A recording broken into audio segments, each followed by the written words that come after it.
You're listening to Puma Podcast. Hi, I'm Bella Perez Rubio, Puma Podcast, and this is Teka Teka News. In this episode, And I think it is time to basically get back and find out how we can recover our nerve, actually. I think that's where it begins. A collective response that this is not where we want to be. If there are not enough of us, if there are not enough Filipinos who are worried about this, then I think that kind of sends a signal to everyone else that, well, then we can just let things happen as those in power want.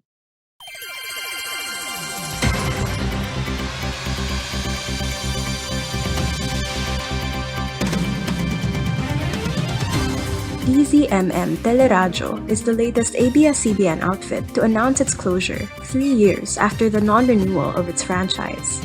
Citing financial losses, ABS-CBN Corp. said Teleradyo would cease operations by the end of this month after 16 years on the air. It also announced a joint venture with Prime Media, a firm owned by House Speaker Martin Romualdez, President Ferdinand Marcos Jr.'s cousin. The action that is taken here by the new company that is connected with one of the political families already related to, historically, to the disruption of democratic governance in the Philippines. It is more than a signal. It is basically what the change designed, I think, in the accession of Marcos Jr. to power. I sat down with Melinda De Jesus, Executive Director of the Center for Media Freedom and Responsibility, to talk about why this matters.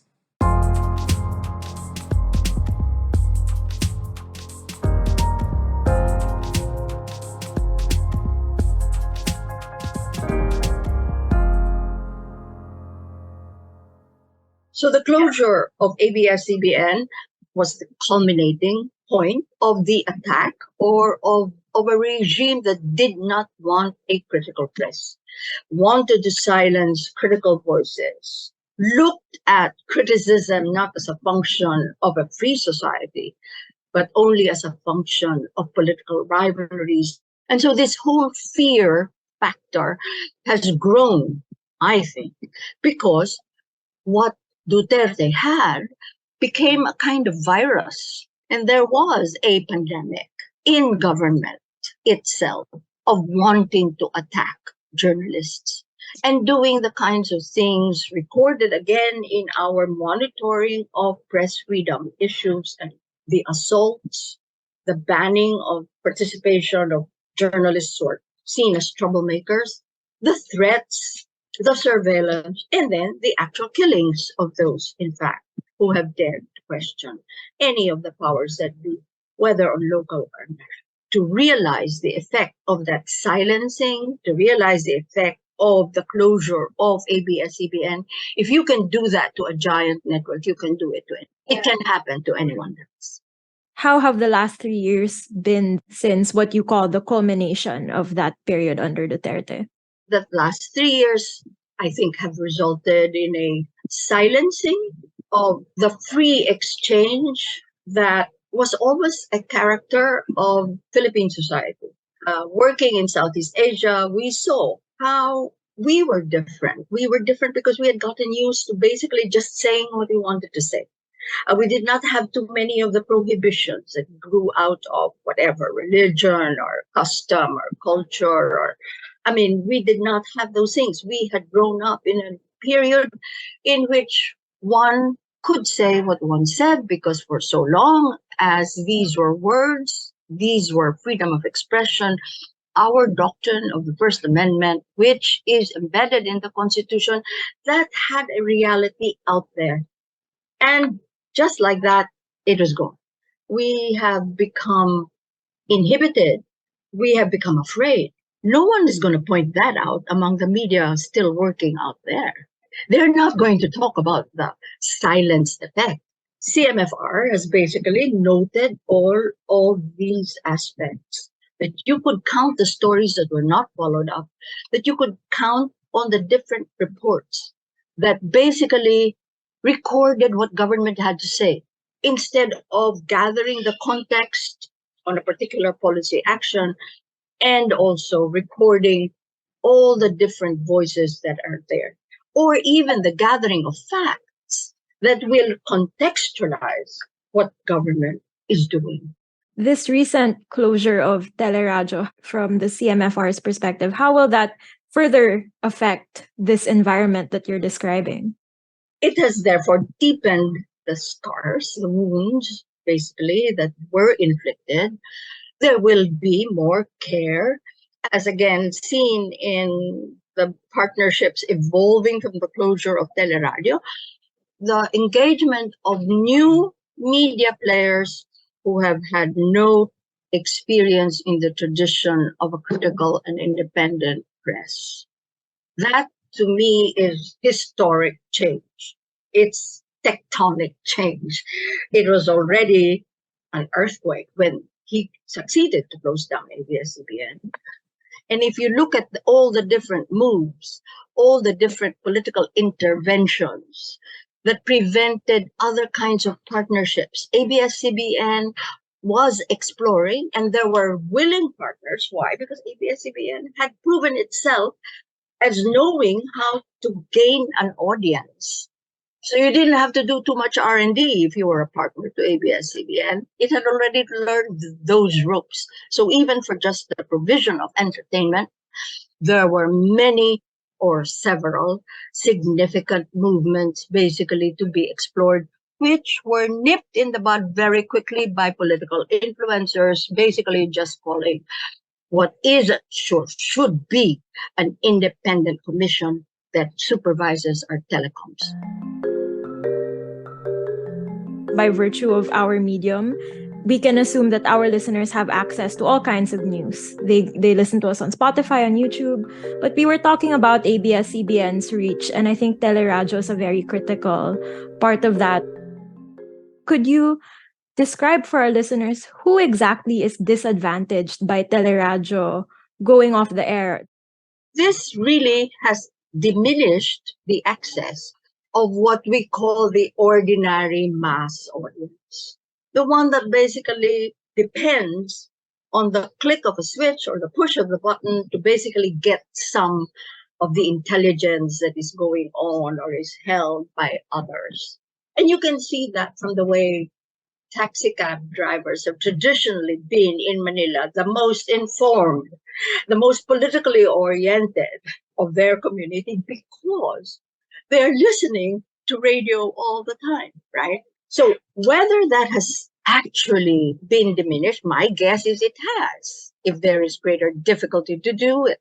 But there may be the chance that because everyone has shifted to the use of the mobile as access to political information, to news, to public affairs discussion, to chat, radio. The audience of Teleradyo, to my mind, is the traditional mass audience, where whatever device they may be using, it is basically the one that surrounds itself with voices that are outside of the walls of their houses.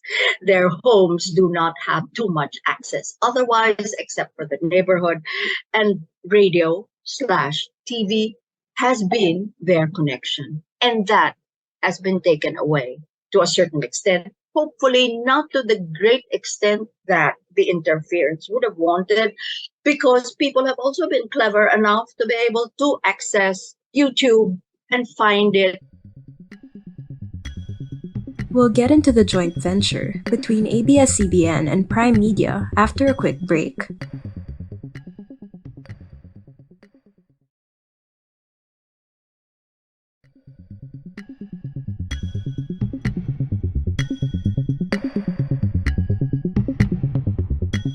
When ABS-CBN announced Teleradyo's closure, it also announced a joint venture with Prime Media Holdings Inc. But what does this partnership mean? Yes, we don't know what actually who will be in charge, but the names are there. It is a Romualdez family enterprise. It expands what used to be a local media organization and is going to make it national. I think that is the design. And I don't know how whoever is managing ABS-CBN is simply going to explore that for it to be able to keep its hold on its financial ability to keep up the business, to wait out the wasteland in which it has been thrown in. The House Speaker's Prime Media will have a 51% controlling stake in the venture, while ABS-CBN will have a 49% minority.